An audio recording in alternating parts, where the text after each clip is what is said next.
just throw them away. Because he wasn't eating them before.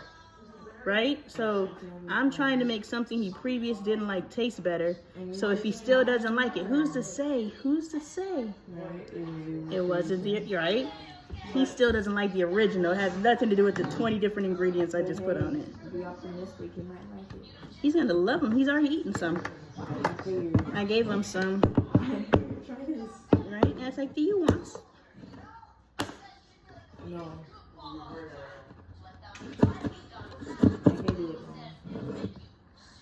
I can't get the little. Get the stick. I found the stick. What movie? Picture Princess and the Frog. Was that a bad? Oh, the brick of bugs. I found a stick. How's he say it? I found a stick. I found a stick. How does he say stick? Now we gotta go listen. I found a stick. No, he didn't. It's I found a stick. I found a stick. Now he said I found gold on the screen. I found a stick.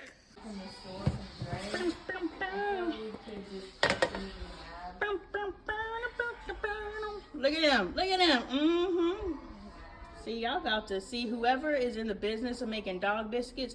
I just gave y'all a great idea that you guys are gonna make millions off of. So I don't know what the hell I just did, but I think someone who knows what I just did can improve upon this and make it better. And make millions. Just cite your source and say thank you, Lonnie Appleton of As the Apple Turns. Follow, subscribe, shop merch, get your dog biscuits. Look at she done got me. She done ladled it to the top for me.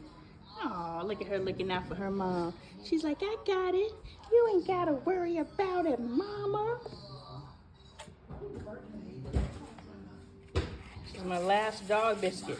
I may have just created a frenzied dog biscuit. Yeah, you gotta and I didn't even think without me though. I didn't even measure. This is how things happen. What if I make dog biscuits so good that the neighborhood dogs start showing up on our front porch trying to get at our biscuits because they smell them? The yotes. I don't want the yotes to show up. The yotes are gonna roll up for these dog biscuits. Yeah. All right. I'm saying yes to you. Get back. Back. It's hot. I'm waiting for these to cool off so I can give them. Ooh, and it's. Oh, hold up. Well, I thought it was going to start hardening. That's the actual cookie. I don't know if this is going to cookie. Like, I'm going to throw these inside the bag and they're just going to fall off. But right now, we've got something going. We've got something going. They're just going to fall off. It's just going to be a mess. Is that thing cussing? And at what point are you going to turn it off? It wasn't cussing. What was it saying? It was saying sit. It was saying sit. Can you rewind it?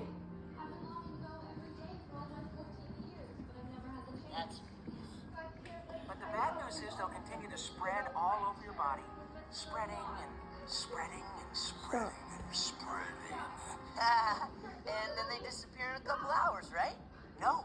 And then your entire body will mutate into one single, huge, giant, gargantuan set. Zit. Set. Okay.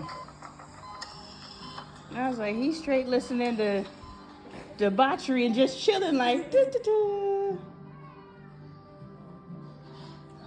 It sounded like Ninja Turtles. Yeah, but see, when I was looking at that, that's why it made me think of. That's why those people who target children hide it in cartoons. Because as soon as I walked over there and I saw it was Ninja Turtles, I was like, oh, it's a known brand. I can trust it. So I got ready to walk away, but then I remembered Peppa Pig, and I was like, nah, don't trust it, because what people do is they take the known content. And I remember they had the dang My Little Ponies making that's out. Exactly what I was thinking right now as soon as you said that. Yeah. And so it's like you can't just put your guard down simply because it looks familiar, because those who target fashion themselves to look familiar.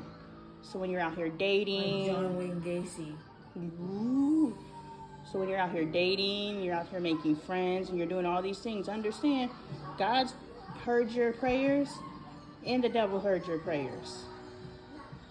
So people out there who seem to be perfect are packaged in the perfect package so that they can infiltrate. So that is where the spirit of discernment comes in, and that roots back to why you have to allow your children to live their lives while they're still children, so they could develop their spirit of discernment. They could know what feels good to them and what doesn't feel good to them. You know what I'm saying? Versus, I'm not experiencing it because I was told not to. I don't know what it feels like to experience it because I'm fearful. This is why you don't raise your child in fear. Because if your child is fearful and they don't experience it because they're fearful, once they actually do, because the fear isn't the fear of it, the fear is of the consequence. I don't want to do this because I don't want to get in trouble with my parents. So they don't experience it. So they don't get a chance to develop their spirit of discernment of, oh, this is what it feels like. And it's not telling our children, this is what the experience is. This is what you should feel. If it feels good, this is what it should feel like. Something like this. Think about when something feels good to you. And then, if it's, the way you're looking at me is wild right now. Yeah. And then, because I think I'm popping my shit, I guess since you're looking at me and not at your phone, I feel like I'm saying something. But anyway, teach your children how to feel their way through life. This is what it feels like when things are going right for you. This is what it feels like. When things are going wrong for you, this is what it feels like. But they have to have those feeling opportunities. And if you take it away from them every time because you're just like, I need to vet everything. No, you can't go over their house because no, you can't. No, you can't. No, you can't. No, you can't do those things. And then they don't get a chance to do it until they're 18.